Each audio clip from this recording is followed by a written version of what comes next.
So this is a 2022 Tucson NXe. So how do we replace the oil?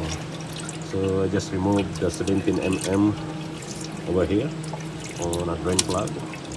Then you need a 27 socket, 27 mm to remove this fuel filter cap, to change the fuel oil filter, rather that is oil filter cap,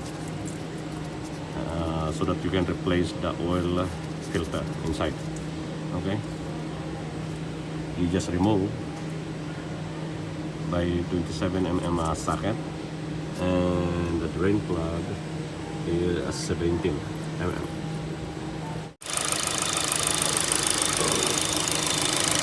So after removing the engine oil, I just